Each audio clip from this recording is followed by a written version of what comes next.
You can't just take a hit and fall down and then just quit. So, I took that hit, I learned from it, and I reiterated it into something different. And I don't want to have regrets at the end of my life because I didn't do something. I want to continue to kind of pursue this one thing and create these really cool experiences, something that is, lights me up inside. I want to walk in my hotel and be like, man, I can't believe I own this. I think it forced me to put my identity somewhere else other than like my accomplishments and like what I'm doing. I think it's important to do that discovery and for people to figure out, what does that look like and how does that look, what does it look like to put your identity in something healthy? I think the Lord calls us to be good stewards of what he's given us. And so it is an opportunity to be a good steward of the houses he's given us, the money he's given us, and the opportunity we have to bless people or take care of people. We're a society built on consumption. And the problem with consumption is a lot of people are taking but not giving back. I think real estate in general requires you to pivot, just like business does. If you try to do the same thing and you become complacent with your business, you will lose over time. You have to be able to pivot. I think a lot of my evolution and growth has changed from a focus on what do I want to accomplish in those ways. Those things are good, but more of who do I want to be? Who do I want to become? And it's been this process of becoming the person I want to be. What's possible for you now? Are hotel boutiques working? Are you going to want to keep doing it? Have you seen something bigger and better? All right, click down below to subscribe so that we can continue to provide you these interviews so you can find out how people like you have been able to discover what's possible in their lives and become their greatest of all time. All right, we're here with Jordan Malara, and I'm super excited, Jordan, to be able to talk to you today. I think about this opportunity, and I think that a lot of people that are listening to this podcast, to the Discover Possible podcast, really want to understand your journey.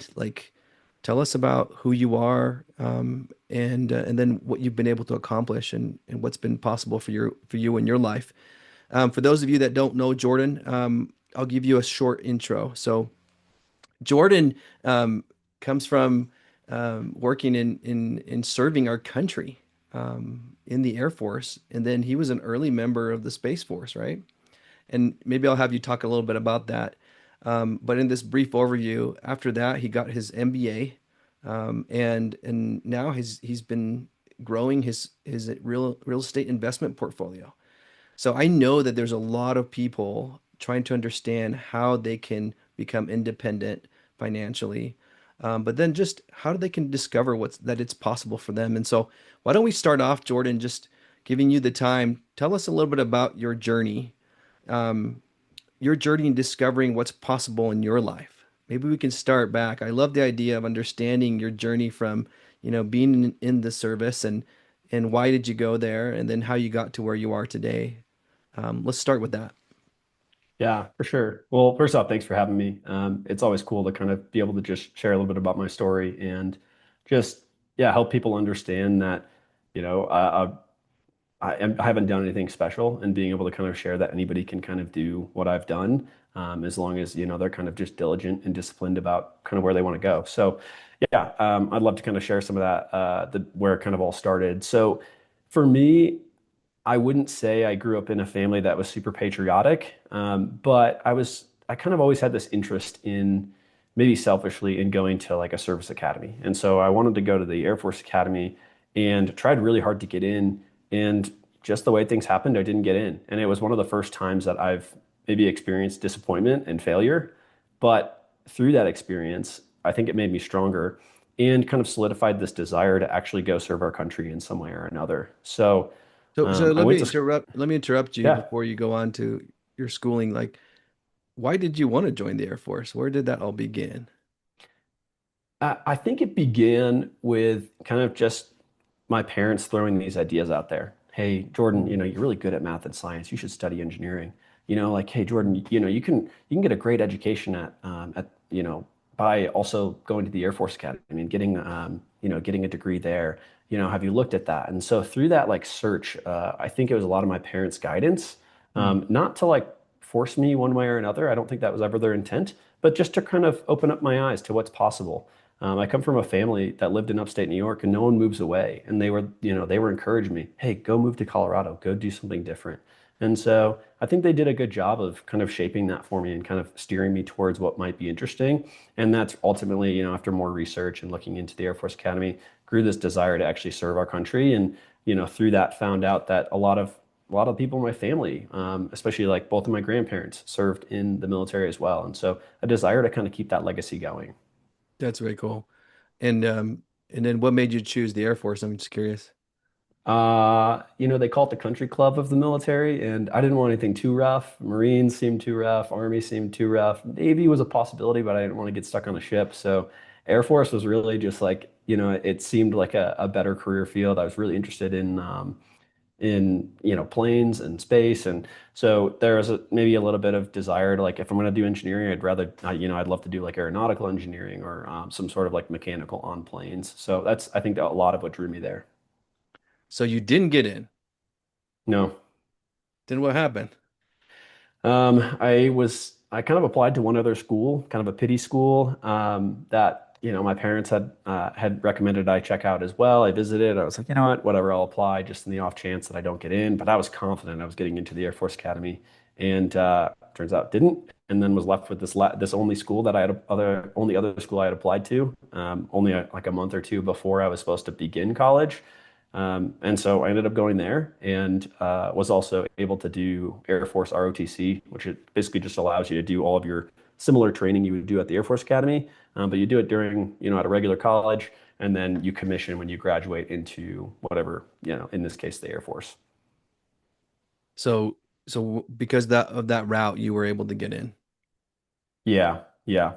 So that was kind of my, I'm still want to do this military thing. And so it was a way for me to kind of do both of those things, go to college, get a degree, still follow kind of what I wanted to do and what I thought my path in life would become, Mm, while also, moving towards the military. So yeah. cool. So did you when you were in got into that college, you said you only applied to two schools, right? Is that Yeah. right? Yeah, that's right. Air Force Academy and the school I went to, which was Oral Roberts University. Is that because you really just wanted to go to the Air Force Academy and you didn't really want to go to other anywhere else? Yeah. Yeah, basically. Mhm. And I was, like I said before, not getting in was one of the first times that I experienced failure. I Mhm. wasn't, a genius by any means or anything like that, but just a lot of things that I would put my mind to, I was able to accomplish. And so in my head, as a young, naive kid, I'm only going to apply to this one place, or I guess this, and maybe a backup because I know I'm confident in what I don't know. And Mhm. so I really felt confident that I was going to get in. Mm. And um, what was that like for you? Was it so the first time to experience like that you didn't do it, like compared to everything else you said that you've always been able to succeed in till up until that point, right? Yeah, it was hard. I mean, I'm not gonna lie. I felt like that first year of college was kind of a little bit of an identity crisis for me as I'm trying to figure out, like, I thought I was gonna do this one thing. Now I have to kind of cope with this backup option that I didn't really want. I looked a million times at transferring schools, trying to get into somewhere better, somewhere more prestigious. But, at the end of the day, I realized I was there for a reason. And by the end of that first year, I had learned a lot about myself and felt confident in kind of like where I was at and just wanted to like stick it out and kind of see what was next. Oh, interesting. What did you learn about yourself? You gave me a hint towards that. I want to hear. I think a lot of how I grew up was based off of like perception, and so I realized that ego was driving a lot of what I wanted to do, and it was kind of causing this discontentment, and I've always kind of struggled with contentment in my life, and so I think it forced me to put my identity somewhere else other than like my accomplishments and like what I'm doing, and I truly believe that's led into a lot of the success that I've had today. Not like I'm super successful, but just not allowing ego to like in pride, especially what I believe, is true for a lot of men, which is ego and pride drive a lot of what we do. And so not wanting that to be my story, but allowing that identity to be found, somewhere else. Mm. So where did you find that identity there after that first year? Yeah, I'm a faith-based person, so to Yeah. me, it's putting my identity in the Lord.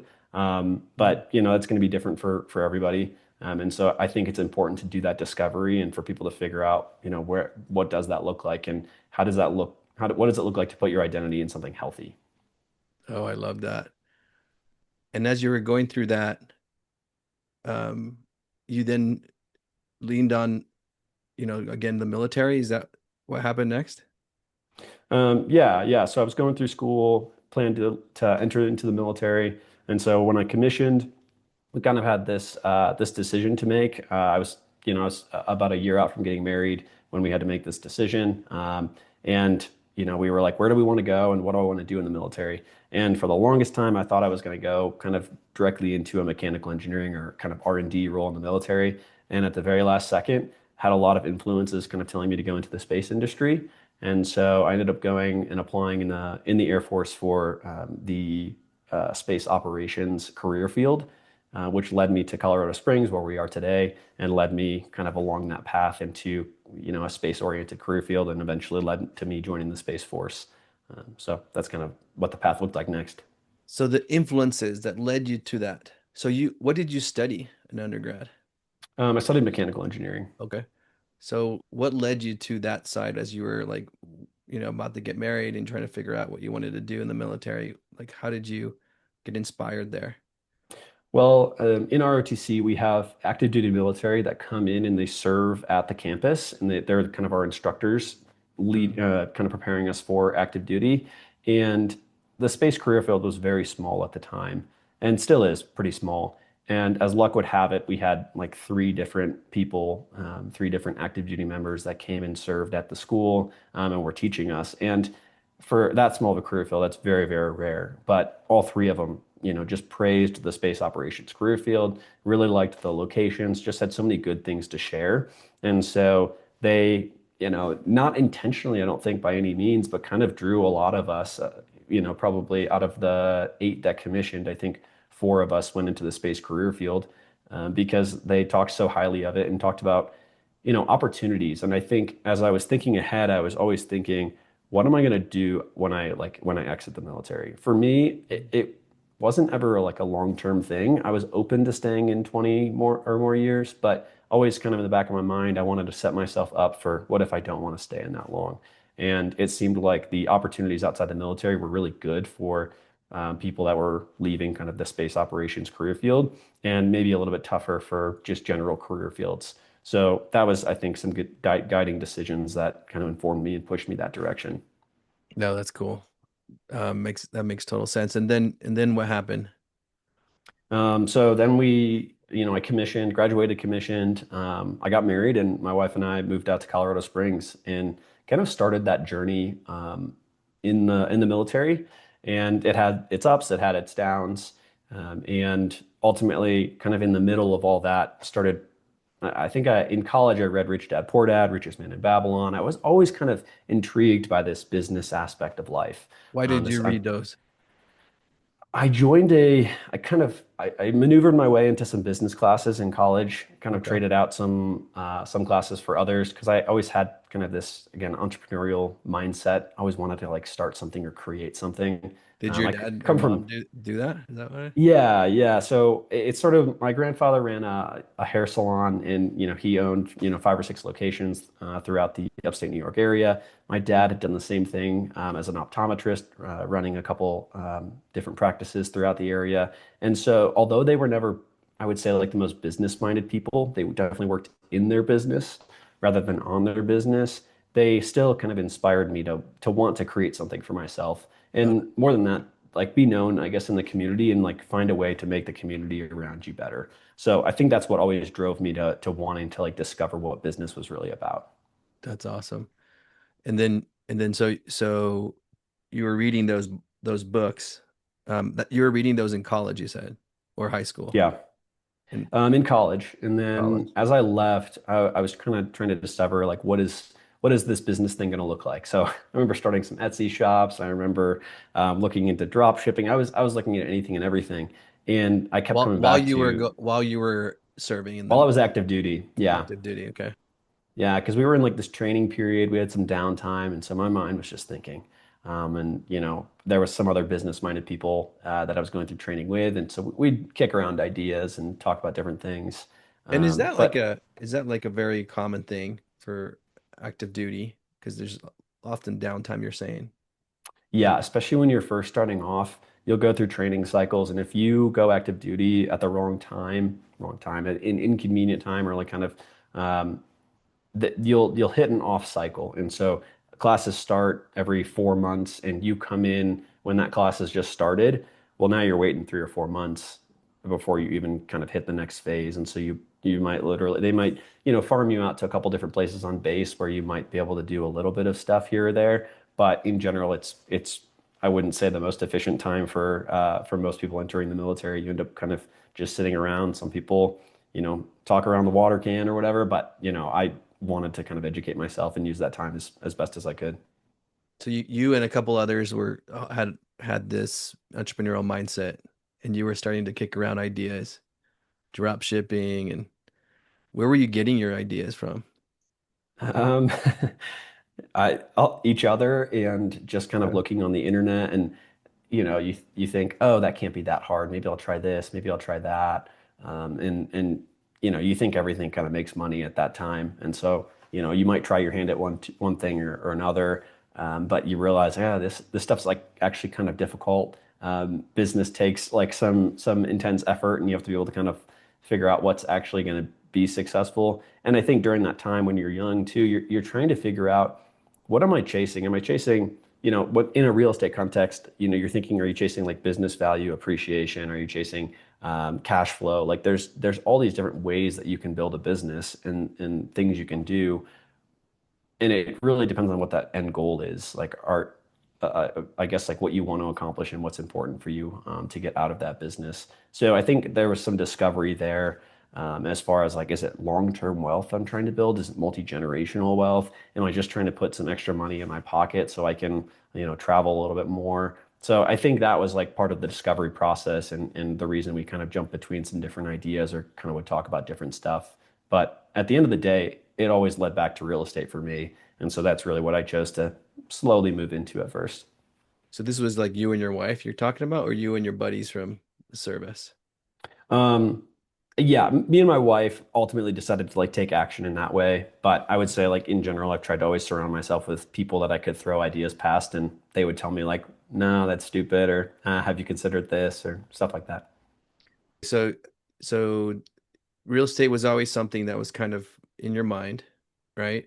Um, I totally agree with you. I have the same feeling. How did they first get into your mind?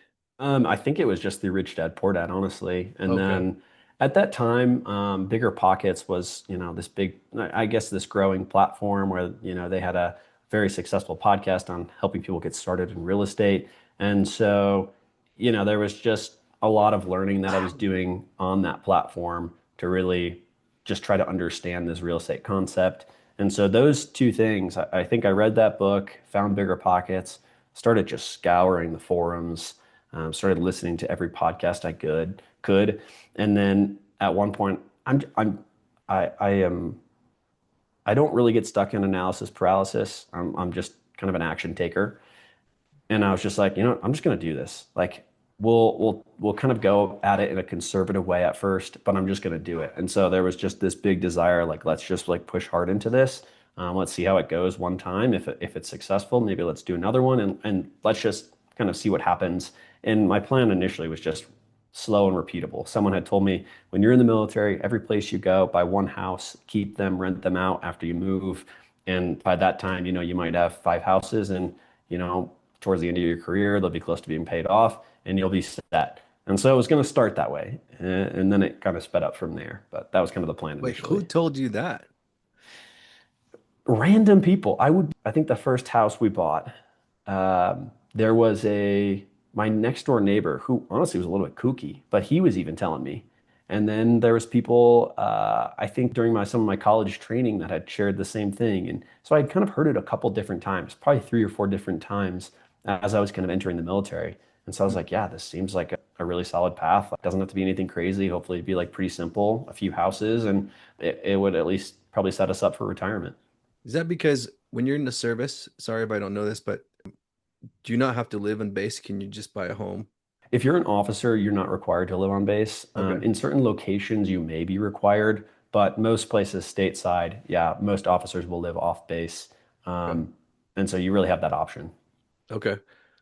Yeah, that makes a lot of sense. And as a member of this military, do you get certain types of benefits that will make it easier for you to purchase a home? Is that Yeah, you also? get the VA loan. And so that's a lot of what people talked about at first too. A 0% down loan with, pretty good Oh, entitlement. So, you can purchase a pretty expensive house if you wanted to. So that 0% down, and it's a lower interest rate than most other home purchasing yeah. options. And so you Yeah. put those together and you're like, this is a great opportunity. Like, I think at one closing I got paid, like, I think I made like 3 grand or something like that. And Wow. so I think it's the only time you can buy a house and actually make money. Yeah, so in this journey so far, right, we made it all the way to being in the service in Colorado and knowing that you want to do real estate. So I want to understand a little bit about like what was it that let you finally get to a narrowed down, like I want to buy a home and I'm gonna do it. Do you know what I mean? Yeah. Do you feel like I certain things that led to that so that you knew exactly what you were gonna do? I think a couple things come to mind. One is just the approachability of real estate. And so, in terms of a lot of other businesses, there might be some barriers. I don't know how to hire somebody. I don't know what it looks like to get like business financing. So there's like these barriers and they're not big barriers once you kind of like see the full picture of business, but there's some things that it just becomes more complicated. But real estate is a really simple way to get into like a very like low form of business. And what I mean by that is if you buy a single family home, you can purchase it with a conventional loan. If you live in it for a year, you can purchase it with, any sort of like owner occupied loan. So it's a low down payment, not much money out of pocket, especially if you're, in the military. But if you're not, it's 3 to 5% down. You live in it for a year. You can move somewhere else. You could even go and rent a place, and then you rent that place out. And now all you're looking at is what is the mortgage and what am I getting in rent? You have some additional, you're looking at PITI, you're looking at your CapEx that you might want to set aside, you're looking at vacancy. But the factors where you're trying to balance your expenses and your revenue are pretty simple. And so it's a very like low level form of business that's very approachable and cheap for people to get into. And so I think that was the first draw for me. I was like, hey, like, this is a pretty low form of risk. And I think the other thing is real estate was just going up at that time. This was in 2019. The housing market was obviously all going up. Some people were skeptical, but a lot of people were very bullish on the market continuing to go up. So it's like, even if I can't rent it out later, I'll sell it and I'll make some money off of it. And so the risk seemed very, very low. And I think that approachability to the asset class made it seem like a good idea. And then Mm. there was an alignment of goals. My goal was not to make more cash flow at the time. So a Mm. long-term rental that maybe made $100 or $200 a month was fine with me. That gap would grow between revenue and expenses over time. And so maybe down the road, I'm making 500, 600, $700 per month. And so maybe there's some cash flow down the road for me to like, live off of, especially if I buy more properties. But my goal at the end of the day was multi-generational wealth and being able to have a retirement that was different than just a traditional 401k. I think that's important, but I wanted to be diversified in what I was investing in for the long haul. And so I think that's what also drew me. There was an alignment of goals that, hey, real estate over time, I do believe will continue to go up. I'll have a paid off house over time. There's some forced savings with that. And so those two things, the approachability and the alignment of what my personal financial goals were, really just forced me or kind of led me into real estate. Was there another side? Was there a spiritual side to it too? My wife and I approach everything with kind of prayer and thought before we jump into anything. And Mm. so there was definitely an element of us that was very prayerful and thoughtful about, is this the right move? But I wouldn't say we also got like a resounding yes. Things kind of aligned. And so we kind of moved that direction and we felt peace about moving that way. But I wouldn't say there was an overly spiritual side of like wanting to provide good housing for people or anything like that. Yes, that is a goal of ours. And I even caught flack the other day because I water the lawn at one of our long-term rental properties pretty religiously. And my wife's like, nobody cares about the grass. The renters don't care about the grass. Why are we paying for that? And I'm like, I want this to not be an eyesore in the community. I want this to be an enjoyable place for the people that live there in the house and also the neighborhood. And so, I think the Lord calls us to be good stewards of what He's given us. And so it is an opportunity to be a good steward of the houses He's given us, the money He's given us, and the opportunity we have to bless people or take care of people. So I would say there's a spiritual aspect of maybe the business we're in general, but not to necessarily that specific first purchase. Wow, I love that. You you you unpacked a lot of things there. This is more of a high level question, but I'm going to divert us into this question around, what are the big issues that people are experiencing today, right? And I want to ask you a question. I'm just curious from your experience what you would say, like if we had to define like what are the big problems facing mankind, like what are the big pandemics? I like to call it in that term because I think it makes people think like a pandemic is like a major problem, right? That we live in this century, that people are experiencing that really are really a big obstacle to people, or they're hurting people's progress. From your experiences, what do you think that is? And maybe you can tie it into real estate or maybe not. I'm curious what you would think. I'll speak for what I believe to be a problem in the US. I don't know if it's necessarily true in other countries. We're a society built on consumption. And the problem with consumption is a lot of people are taking but not giving back. So they're not contributing to society as much as they're taking from society. They're not contributing back to people as much as they're taking from people.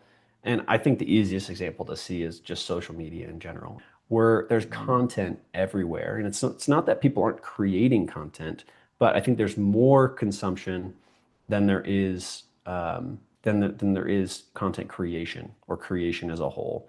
And so what I think that does is I think it creates a society that is not, they don't want to work as hard. So they don't want to give back. And so we're, trending kind of the wrong direction in terms of where I would hope society would be going in general. And it's kind of sad to see just, I guess, the way that I believe it's affecting society. So I hope that answers your question, but that's what I see as kind of a huge issue in America right now is that there's so many people taking, and it's hard to, especially with, I don't know if it's linked to a specific generation, but in order for America to continue to be successful, there has to be people that want to make America better. And that requires you wanting to give back and be a good steward and just continue to provide value to everyone around you. I love that. Do you see yourself when you do real estate as a creator? I kind of view it in two ways. Well, I would say the biggest way that I view myself as a creator is not in like some novel approach, right? Like I would say that there are maybe two types of ways of giving back that I think of right now. The first is kind of in this revolutionary way. I think of Elon Musk. He is taking what people didn't think was possible and he's doing the impossible. He's catching spaceships, he's reusing rockets. I mean, just the stuff that he's doing with even like Tesla. I mean, I'm just amazed by the guy.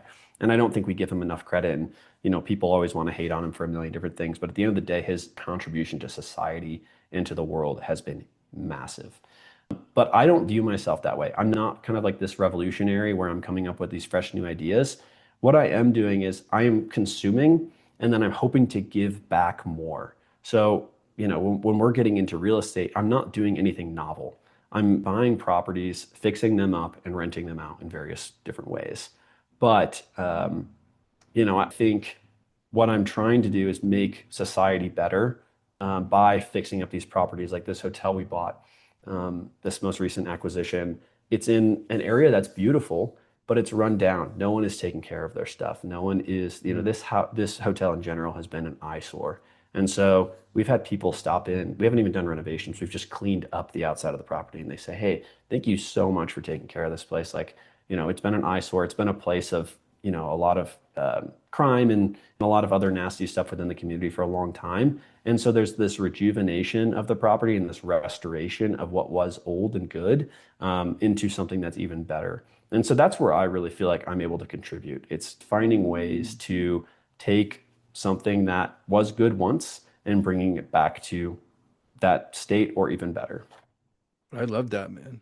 Yeah, that's total creation. Most of the things that we end up doing, sometimes we think we are the inventors of, but the reality is that actually it has existed Yeah. over millennia. I love this conversation. I love the idea of consumption, and that can lead to entitlement, and that really has a void when people aren't understanding the power of giving, right? Mhm. So let's go into what is possible for man or for women or mankind. Like, what do you think is possible for us? I think anything like that sounds like a large question, but I seen in my own life, like I didn't come from a family that has done that has operated in the real estate industry at all. But I think just over time through collected experiences and skill sets and just kind of what we're naturally born to do, I think, there's little that we can't do if we just kind of are disciplined and consistent and set our mind to things. And obviously that's, there's certain things that are obviously impossible to do right now with current technology or whatever the case may be. But I am like a full believer that there are so many problems that can be solved that we view as impossible right now. But just look at the evolution of AI. I know it's like such a buzz term, but I really feel like progress should be faster now through kind of the tools we have. And so those tools, my old math teacher used to say, like calculator is make sure it's a tool, not a crutch. You Mm. can, in different ways that you use tools, it can become this thing where, now I rely so heavily on it, I don't even think for myself.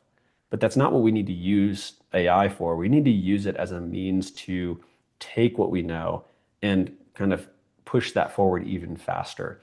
And so I really think society can do far more than maybe most people believe we even can if we just kind of set our minds to it and if people are willing to take the risk and explore different avenues and different approaches. And I think like a perfect example of this is Musk and just his ability to, not in one sector, but in so many different sectors, he's been able to kind of revolutionize the game. And that's, yes, it's a product of, his ingenuity and his dedication. But also I think just his desire to never settle for what is right now. So I love that. So tell me, how did you go from, I'm gonna, purchase my first single family home and move into it to now like acquiring a an older hotel, like Yeah. when did you how did you figure out that was possible for you? Yeah. I guess long story short, we started buying, we started with a single family home. We bought a duplex. From there, we bought, a house and started getting into kind of development or larger scale renovations. So we started converting these detached garages into homes, so into cottages. And kind of through that, met some great people, like-minded people that were also in real estate. And they started a property management company for short-term rentals. So I kind of got into Airbnbs. And so that was kind of my first introduction into hospitality. From there, they said, "Hey, why don't you come work for us?" So I left the military. And there's some, a longer story there for another day, maybe. But left the military, joined them, started running operations, and went from managing my small little portfolio of maybe 5 short-term rentals to managing up to about 180 in, I think we were in 3 different states. So What type of rentals were they? Airbnbs, so short-term Okay. rentals, and they were mainly single-family homes, so anywhere from like 1 to 4 units. But I would say most of them were a mix of either, yeah, either single-family homes or just a couple units on them.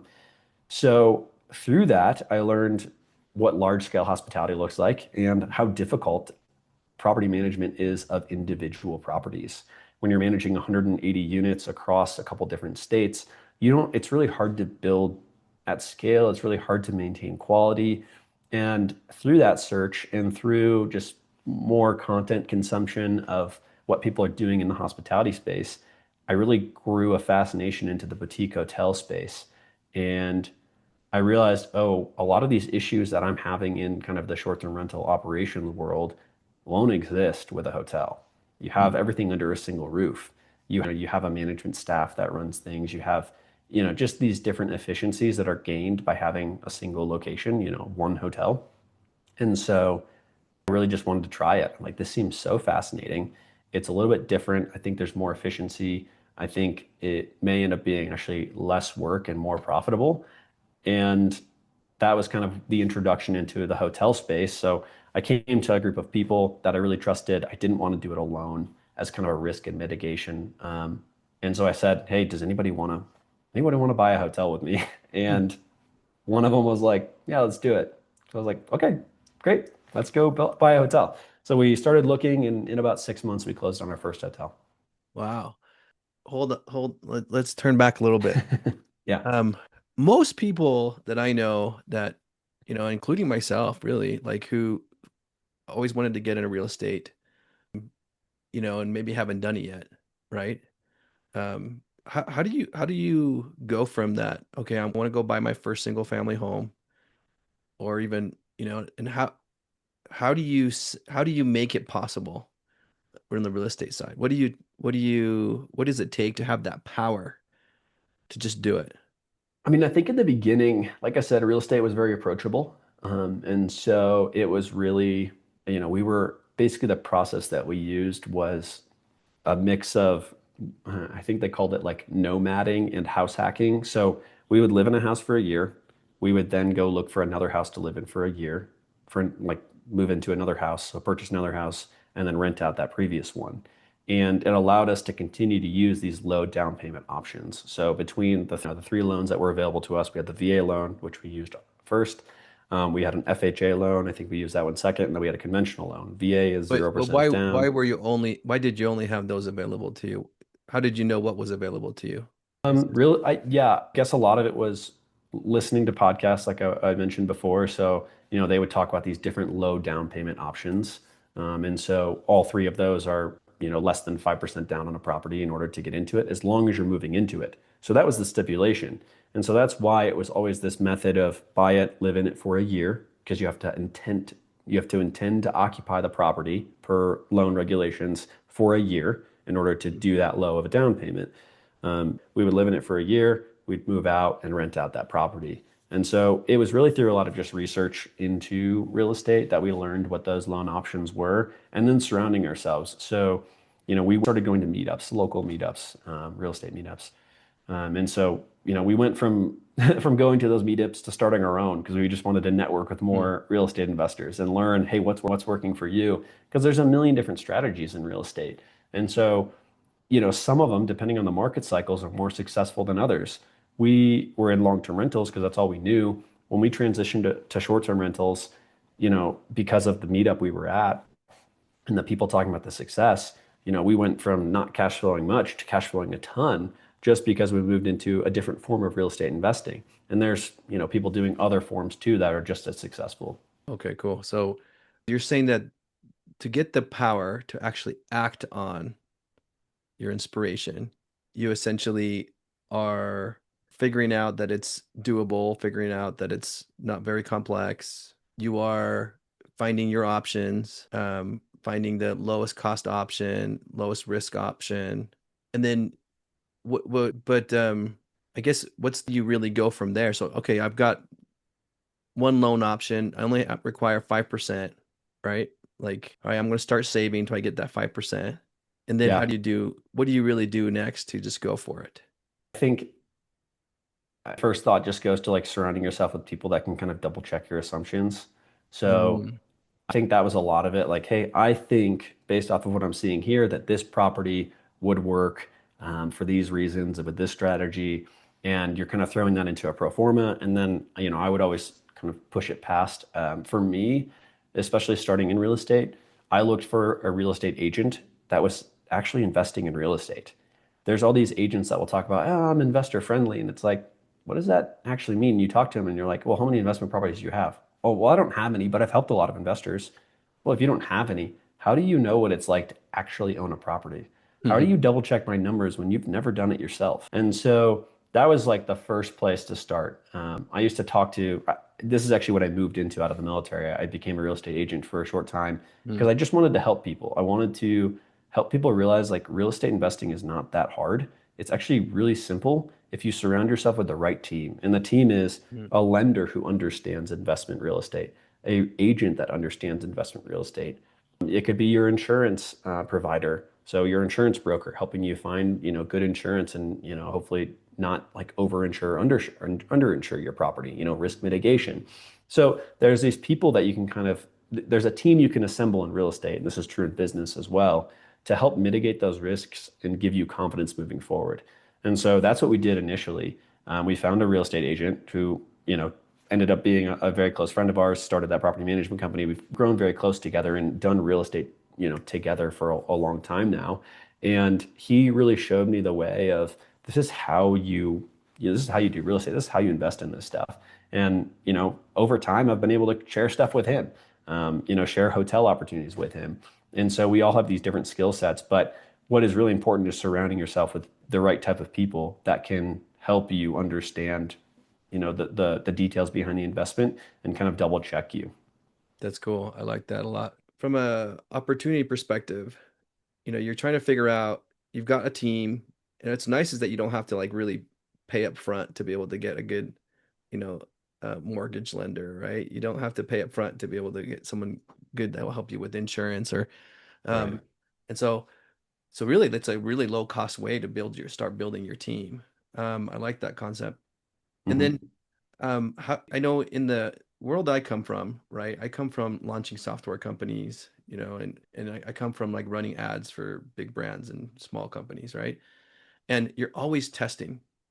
Like Hmm. the way I can know, if something really is going to fly, I can test it with a potential customer or someone that I think is going to be a customer. And then I can know, like, is that going to really jive, right? So how do you apply that to, you know, getting to the point of actually taking action and getting your first property?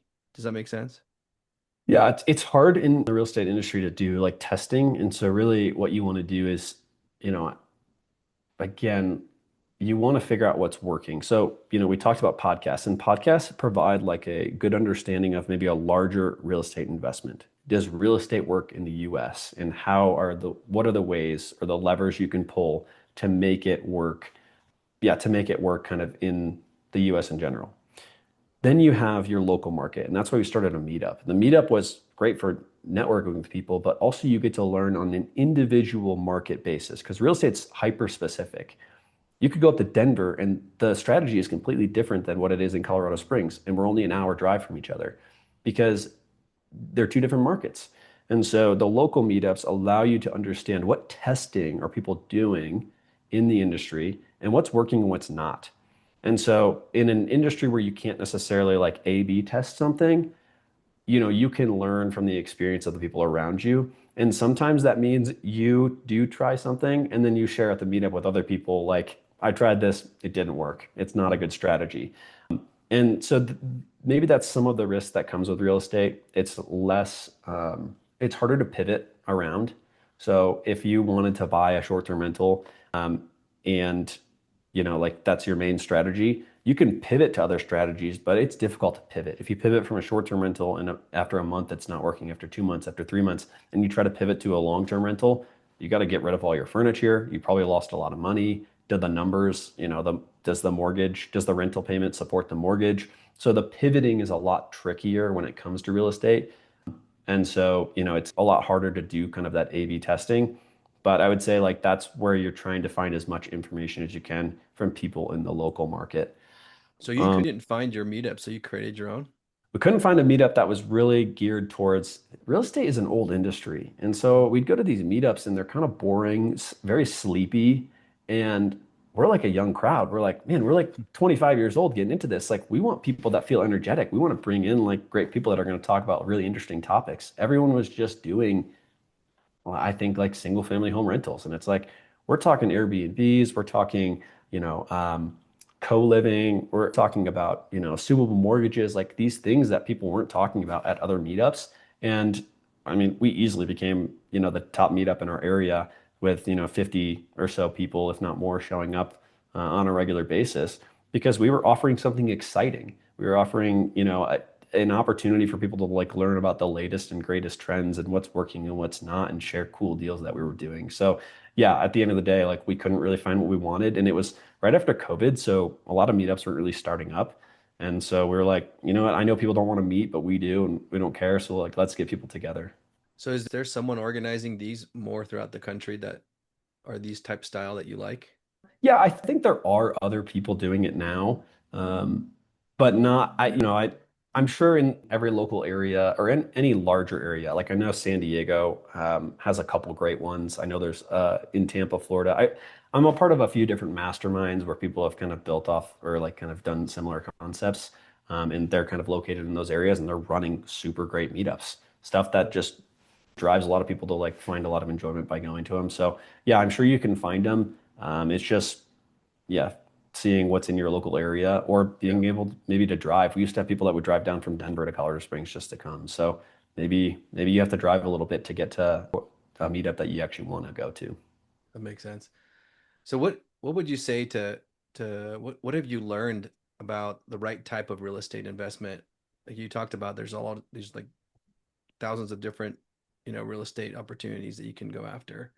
You were managing 180 units, and it seemed like you saw the hardship of that, right? Property management, inconsistencies, no standards across all those Yeah. properties. Where was that like was that still profitable of a business for that company? Um, so what are the Yeah. strategies that you've seen to be really effective over all this time? I mean, you've been doing this for how many years now? About 8. About 8 years. So share with us what you've learned in terms of what's the right type of real estate strategy for someone starting off? Is it like what you said, buy the own home that you're going to stay in, leverage that property then as a rental, and then go find another one? And then or like what are the other strategies after that? Because once you do that, you can only have one property, right? Every time you Mhm. moving into another one. Yeah. It's hard to say like if there's a right strategy out there. I think what people need to pursue if they want to pursue real estate is something that fits or aligns with, again, their like, goal and their skill set. And so I didn't really have many skill sets that led into real estate at first. And so I had to kind of create those. So I took a slower path maybe than some people, but also a faster path than some other people. Some people aren't okay taking some of the risks that we did and leveraging cash the way that we did. But we felt comfortable with it. And so it's going to look different for everybody. There may be some people, there's people in my mastermind who they haven't done real estate a whole lot, but they had a ton of business experience, or they came out of the military after 20 years and they're saying like, yeah, I'm going to syndicate an apartment building. And so they're jumping right into a large industry, but their skill sets match what they're trying to do. If they're really good at raising money, they've already done it maybe in another way, then it's no different if they're trying to underwrite a multifamily deal and then raise money for it. So it's hard to know like or to say exactly what's going to be the right investment for everybody. And I think real estate in general requires you to pivot, just like business does. If you try to do the same thing and you become complacent with your business, you will lose over time. You have to be able to pivot. I've seen this time and time again. And I think what's allowed me to get where I am today is following what's working and then pivoting when it stops. So I was doing short-term rentals for a long time. At some point, interest rates became so high and the price of houses became, so high that, or didn't come down enough that short-term rentals don't really make sense for me to buy anymore. And so I stopped buying them. And so then it was this realization of I still love real estate. I still want to buy more, but I can't do it in this way. What do I pivot into? And so that's kind of what, another thing that led us to hotels was I love the hospitality aspect. I love providing like a quality place for people to stay when they're kind of coming to visit the area. But now in the commercial context, now I can push value up not only through renovations, but through, increasing the NOI on the property. And so, there's additional ways to add value in a commercial property, which I ultimately feel like is maybe the best opportunity for people. The greatest opportunity for people to maybe make money in the industry is in commercial assets of some type or another. But I don't know that hotels will always work. There may become a point where hotels become too saturated. Prices maybe rise because there's a lot of interest in people buying these smaller mom and pop hotels. And if that happens, then, what do I pivot into? And maybe I, pivot into industrial flex space. Maybe I would like to stay in the commercial real estate side of things because I think there's, again, more opportunity to push value up and to kind of make money that way.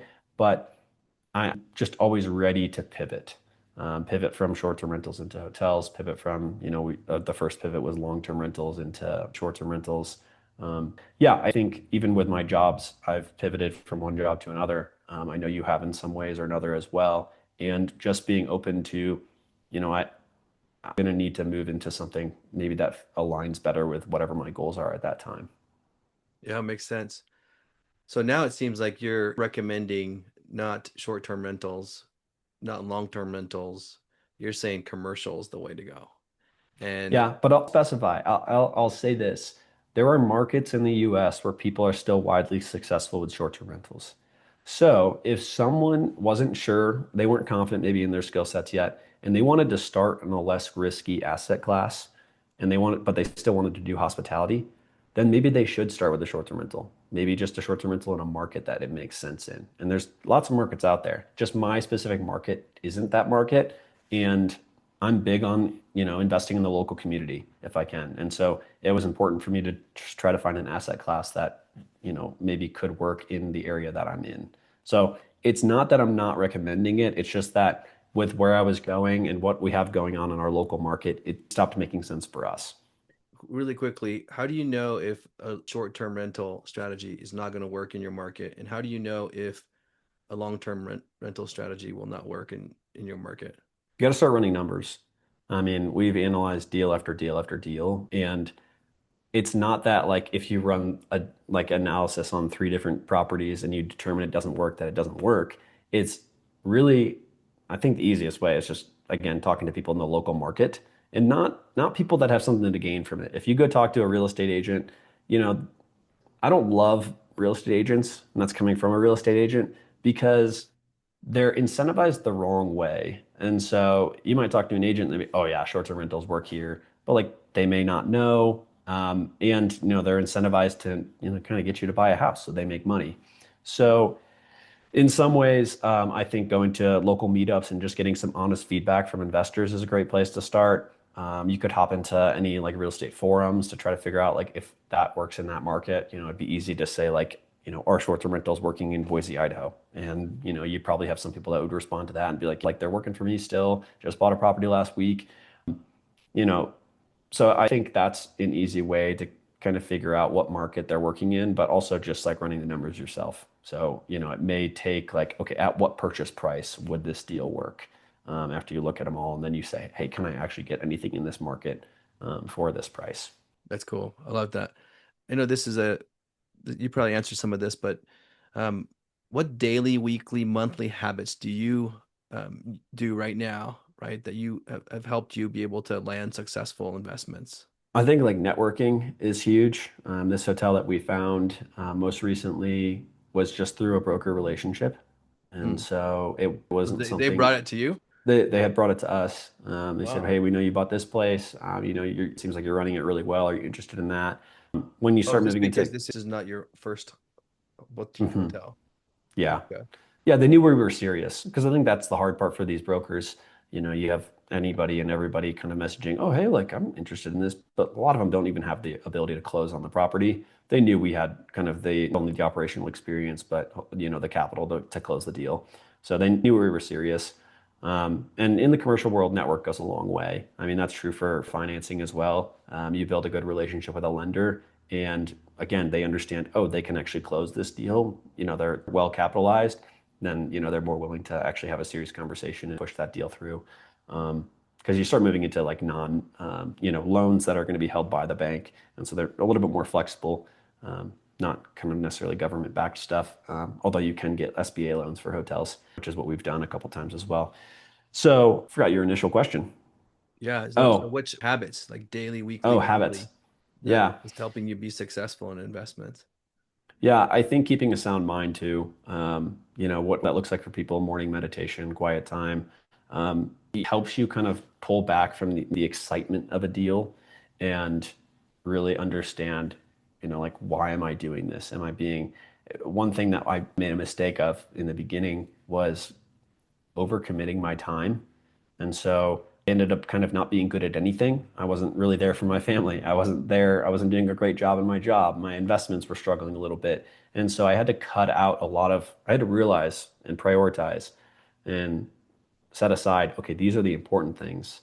And now I'm very slow to commit my time to certain things, especially routine things, where I really want to be dedicated with, okay, yes, I do want to make sure my mornings are free.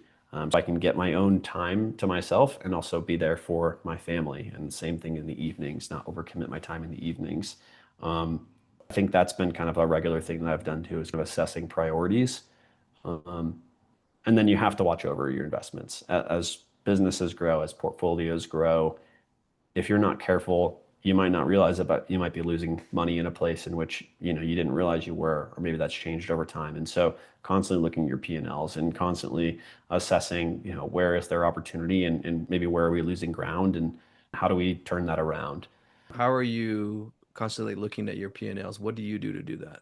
Basically just monthly meetings, or I have a bookkeeper that kind of runs over things. And then after he's done, I'll do a monthly review for each property and see how it's performing. Okay, so you're got a bookkeeper that is connected to your property managers so that they is how does it work? So yeah, we are the property managers for all of our Okay. properties. So they have access to our QuickBooks, or we use a smaller program for our smaller portfolio, and so they're running through and they're reconciling everything every month, and then we take a look. They'll tell us, hey, the P&L is ready for review. They might even send it to us, and then for the hotels, me and my business partner will sit down for an hour or two, 1 week, and we'll just look at that P&L and say, like, what's standing out, where have our expenses increased? Where, how do we boost revenue, or is there anything we can be doing differently in this aspect? So we'll do that on that side, and then for the portfolio of single family home and small multifamily that my wife and I own, I'll just look through that stuff. She's not super interested in the numbers, Mhm. so I'll look through that stuff and kind of just do a review, make sure everything's categorized correctly, and also just understand, like, again, where are the changes or fluctuations month to month. So at the end of the day, so far for you, what has worked and what do you wish you wouldn't have gotten into? Or have all of them worked? I got into flipping once and candidly I lost 15K. Oh, really? Didn't yeah, didn't make money. Couldn't find a buyer that could buy it. Yeah, it was our strategy for a while was house and cottages. And so it was a house and cottage property. I thought I bought it at a great price. It was going to be kind of a quick flip. Renovations went a little bit long, maybe a month longer. Nothing that was going to kill the deal. But the market did start to turn at the same time. Interest rates had just spiked dramatically. And whole buyer interest, was I guess buyer demand, I should say, plummeted. And not to mention, I was a little bit too aggressive on the area. I thought the area was kind of up and coming and people would be really interested, but I think it was too soon. And I actually don't think the area has really progressed as much as I thought it would, even years later. So yeah, some bad assumptions and just poor market timing. I've never been a flipper. I thought, well, how hard could it be? And it was harder than I thought. So, Mm. you learn a lot from those experiences. It's not that I wish I didn't do it. I think I learned a lot. And those experiences kind of sober you up a little bit to the realities of, oh, you don't always make money in business. You don't always make money in real estate. So it was a really good reminder for me, that, I think I took a lot from. I'm big on perspective. You got to have the right perspective. And, that could bury somebody, that could push somebody out of real estate. You can't just take a hit and fall down and then just quit. So, I took that hit, I learned from it, and I reiterated it into something different. Yeah. How do you determine if something is gonna um, increase in value? So, like you said, you identified this property, you thought it would, but it really didn't. Interest rates went up, there wasn't buyers that interested in that property anymore. So you had some Yeah. signals that told you, convinced you that, this is going to be a good neighborhood, but it didn't pan out. So what have you learned to be the Yeah. right signals to look at of a neighborhood? I think in terms of neighborhood, it can think you want to see development moving in the right way. So, in this specific neighborhood, they had a coffee shop that just opened, that was, really well done. And the city was talking about reusing some of the land and kind of doing some new development. And so I was looking at some of those things and also just taking my own personal perspective. And maybe that's what I would take out of it. In this area, it's one of the few lakes in Colorado Springs. And I thought, at some point people are going to want to be near this lake. Like it's not super great right now, and there's maybe a little bit of crime around there, but I really think it'll be an attractive place in the future. And I'm hoping and thinking that probably still will be true, but maybe the long-term duration of what that would be is not 2 to 3 years. Maybe that's like 5 to 10. Maybe it's just further out than I thought it would be. But I allowed that to kind of sway me into this deal. And then I'll say like there was another unique thing about the house and cottages in the area. We had seen an explosion of demand for these, which really just meant that people were willing to pay more. And so the comps that you look at for residential real estate, there were not many, and the few that were there were really high. And so, although they weren't great comparable properties in terms of what they looked like compared to my flip and some things like that, I still took probably too much of an aggressive approach on what this thing would be priced at because of the few comps that I looked at. And so, probably another learning lesson there would be to be a little bit more conservative on that sale price, knowing that there's not many comps to look at. And so, yeah, I think that's the other aspect. Okay. If you're looking in the neighborhood and you notice that there is some new developments that are starting up, you would say that that's like a really positive thing. I would. Yeah, It's if not the going to be like city, oversaturated because there's all these new developments, and then your property value is actually going to not be able to sell as high. it depends. That's actually a really interesting point. So we invest on the western side of Colorado Springs, which means there's a scarcity of land, and that's, I would say a large part of our investment thesis. We invest in areas in which there is a scarcity of the commodity of land. So land can drive our price up, just the commodity and the scarcity of that. Now, if you were to invest on the east side of Colorado Springs, it's all plains. And so they keep popping houses up. So your appreciation in general is going to be lower than what you'd find on the west side because a new developer comes in and they build the same cookie cutter house that you bought a mile away, and that, now no one wants to live in yours for a rental purpose or buy yours because they can just buy a newer version of it for a little bit more. And, new build incentives are really good compared to kind of what you would buy resale. So I don't really invest on that side of town for that reason. I don't think it really fits my long-term goals, and I think there is a risk of new development popping up and it kind of hurting my overall sale price and property value. But because there's not much land in on the west side of Colorado Springs, I don't think that's really the case. I think anytime you have new development, it kind of spurs the area to like, more people want to fix up the properties or be in that area. That's cool. That's really interesting. I like that. Really good insight from someone that has done it. Now, so let's finish this off. So, what's possible for you now? Are hotel boutiques working? Are you going to want to keep doing it? Have you seen something bigger and better? Like what? I mean, I believe in this theory that we all have a circle of possibility around us, and most of us never define what's in that circle. And so we walk around and we really don't know what to do. But once we have defined what we could possibly do, then we just have to pick one. And if we have the power to pick one, and once we get that, and you start creating it, that's how you grow. And then it could fail. Like you just had that experience, right? In this flip, you lost 15K. Now look how much you've learned from it, right? And so it actually was a growth opportunity. And so what's possible for you now is even bigger than it was Yeah. before you failed. And so the same thing now here is like you bought a hotel. Dang, man, like who would have thought like that you own like one or more hotel? I don't even know how many you own, but you Just two. okay, you own two hotels. Gosh, man, like who would have dreamt that, right? Now your circle of possibility is bigger than it was when you were high school or college reading Rich Dad Poor Dad. Mhm. So what is in your circle of possibility now, Jordan? Yeah, I love that theory, and I think there's so much truth to it. And to be honest, I don't know, like I've never defined what I think might be in that circle of possibility. But as I kind of look towards the future, I think me and my business partner, we're really growth oriented. It's just kind of a core value within us. I truly believe that. And so when I think about that, I think about, okay, we're like this next renovation we're doing. It's a larger hotel, and we're going to spend 4 times the amount we did before because we want to make it better. We want to reiterate what we did before, but do it even better.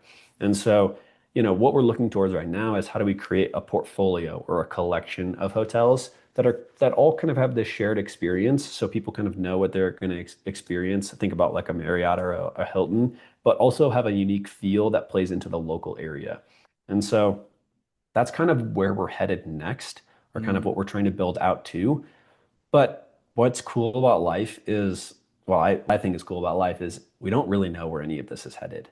We're gearing towards what this, could be, but, maybe it turns into something far larger. And we'd be okay with that, I think, in some ways. I think we're trying to be cautious about, what we choose to put our energy towards. But I think what's possible could really be anything. Like I'm not a limiting belief person. And so I want to kind of play this out and see where it goes with intention and with diligence. And, hopefully look back 30, 40, 50 years from now and just be happy that I took the risks that I did, made the decisions that I did, even if they weren't successful, right? Like it's not about me, it's not about monetary success either. Yes, the hotels have been successful. Yes, we will continue to pursue this because of how successful they've been. But again, that could change. And I don't want to have regrets at the end of my life because I didn't do something. And so I want to continue to kind of pursue this one thing and create these really cool experiences, something that is, lights me up inside. I want to walk in my hotel and be like, man, I can't believe I own this. And so that's really what we're trying to build here. And we'll kind of see where that takes us. Um, but yeah, I would be interesting for me to sit down and actually define what I think that circle would be. Yeah, do it, man. I'm telling you.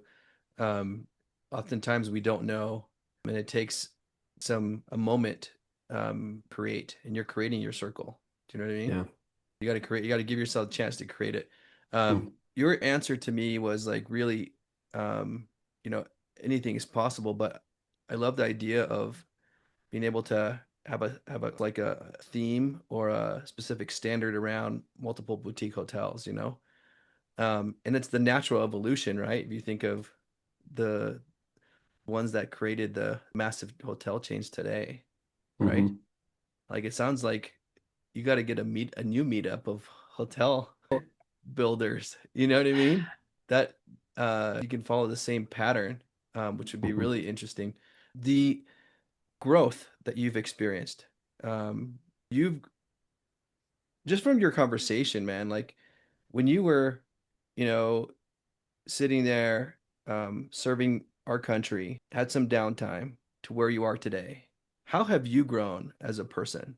If you had to compare those two people, I'm the same person, but I'm saying like, you know, the Yeah. version of Jordan back when you were just, what the heck am I gonna do? I gotta do something with my time.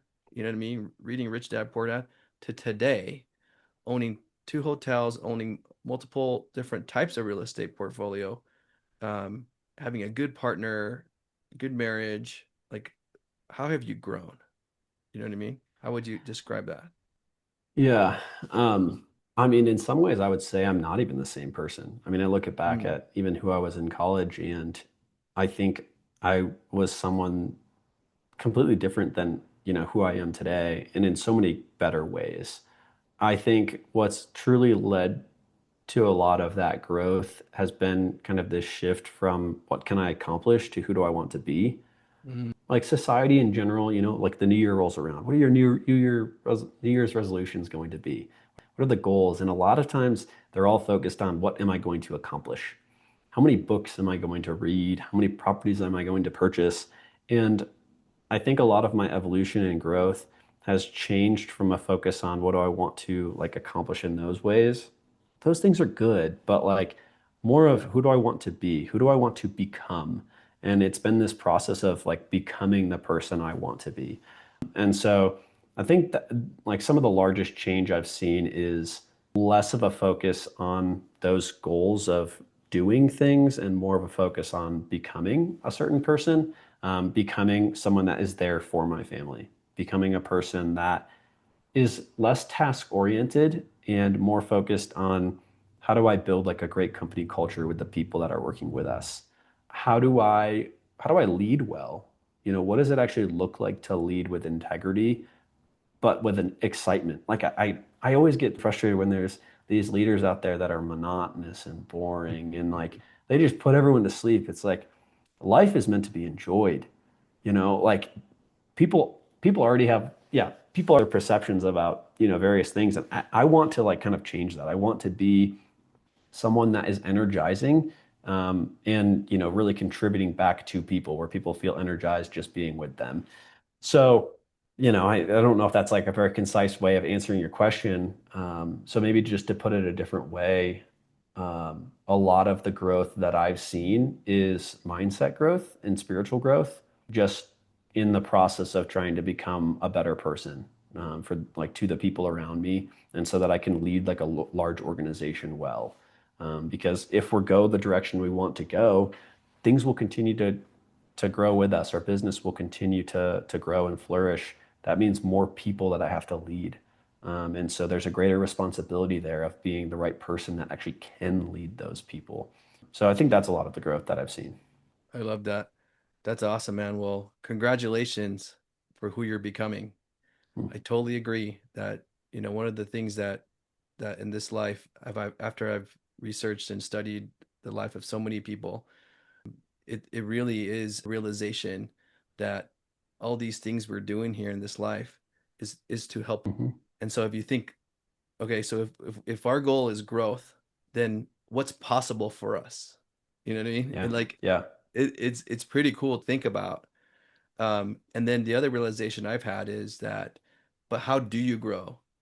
And it goes back to, I know this part of what you said today. You said that, you're doing these hotels, these boutique hotels. You're seeing how you're able to take something that has, you know, really changed, and you're able to then revive it.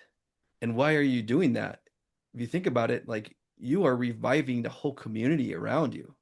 Like, so the reason you're growing, Jordan, is because you're helping others grow. Yeah. So like the faster you help more people grow, I've seen through the lives of people like Stan Lee, David Copperfield, Stephen R. Covey, all these people that I've interviewed. It's when they realize that they grow as they help other people grow. That's It, cool. I it love might that. be it might be entertainment, it might be like, hospitality, but Hmm. now in one you're serving how many people stay in one property per year, one of your hotels per year? Oh man, that's a good question. You probably have at least 50 or 100 rooms in a hotel.